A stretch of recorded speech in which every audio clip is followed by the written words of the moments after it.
Well, here is some of my harvest from my garden. This is my second harvest of peppers. This harvest is big enough that I'm actually going to dry some of them.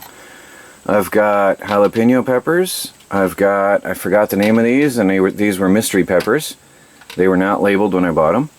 I've got Hungarian wax peppers, and I've got Serrano hot peppers. Nice, massive hot peppers. My mouth waters thinking of it.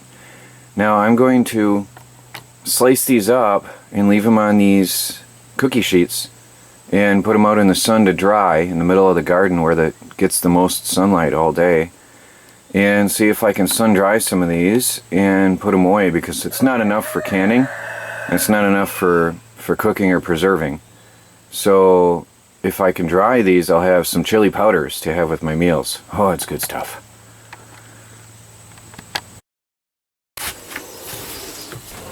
So I'm going to slice these up in thin rings. The thinner the better. Of course, the thinner the more that surface is going to cover inside the pan, which is a problem.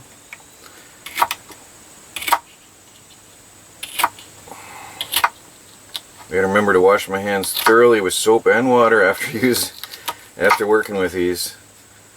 It can really burn if you touch your eyes or your lips after working with peppers.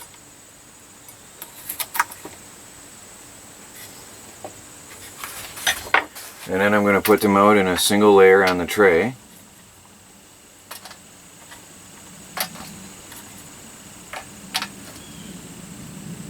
If you got room, they should not be touching each other for best results.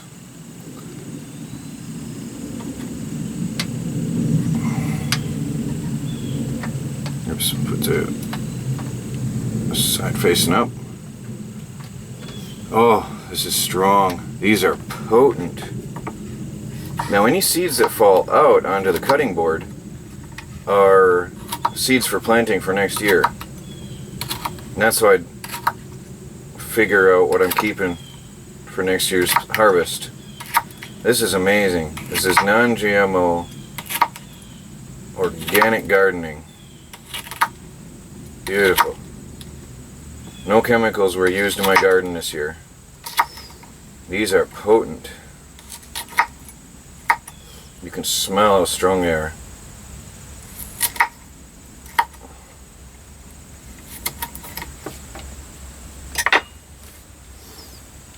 Oh, they're amazing.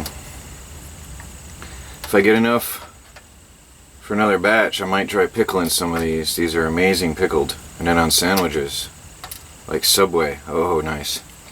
Submarine sandwiches with jalapeno peppers on them. Really nice. I'm going to have to get some little pint canning jars, do up some batches of them like that. Take these out of the way.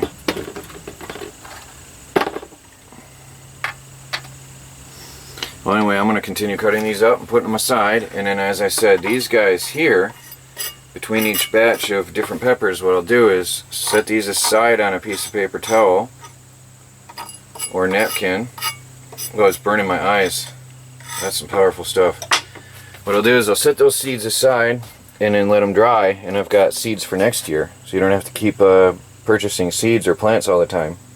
Buy once and keep on going forever. There's a tray of hot jalapeno peppers waiting to be set out in the sun. And there's a mess of seeds, which I will have for next year's plantings. Next year I'm going to have a mess of peppers, because I'll plant a bunch and then have some for canning and make my own chili sauces. Here's just a McDonald's napkin, and I just laid the seeds out, spread them out neatly, and so as few are touching one another as possible. And I'll just set that aside somewhere in the kitchen to dry out for the next couple days. And I've got a ton of jalapeno peppers for next year. I'm going to label this on the napkin. I'll just use an ink pen and write down what it is. And then when they're dry, and when it's all done, I just fold this up in on itself, leaving the label out, and put it in a plastic bag for next year. I took an old table frame, put it in the middle of my garden in the sun, and then I just put some pieces of wood across to hold up my drying trays, and there I have a improvised solar food dryer. Just very simple. Now the trays are feeling pretty hot. If I put my hand on the bottom, they're really hot to touch, which is a good thing. And the somewhat reflective coating on them is going to, of course, reflect the solar energy onto the peppers, and they're absorbing a little bit of heat. That one is warping pretty badly. So there you have a solar dryer. By the end of the day, I expect these to be pretty dry. I figured it'll take 2 days of sun, because I only get sunlight from 9 in the morning till 5 in the afternoon, 4 in the afternoon. So I don't expect them to be totally dry today, but we'll see. We'll see how it goes. It's my fresh garden harvest here. Here's a nice little treat. Fresh strawberries. That's a second harvest on my berries this season, which I did not expect. I've got sage. This is lemon basil. I love the smell. Normal basil. I love the smell and taste. I've got here a whole mess of catnip, which is a relaxation tea, by the way. It's a narcotic for cats and relaxation for people. Funny. I've got here some dill hanging up, and I've got quite a few other things. I previously did a video showing processing chili peppers. So that's quite a bit of harvest today, and there's still more to come. I'll show you how I got these hanging from the rafters on my porch. There's a bundle of dill.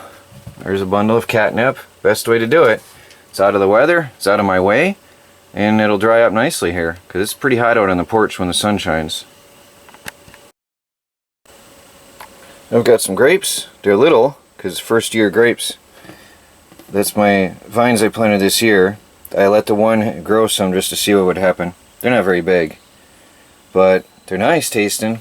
I've got some tomatoes I just picked, and I've still got a ton of turnips and radishes and peas and beans to get out, but I'll do that later on.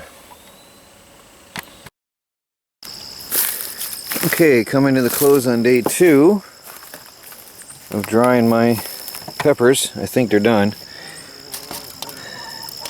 Yep, they're good.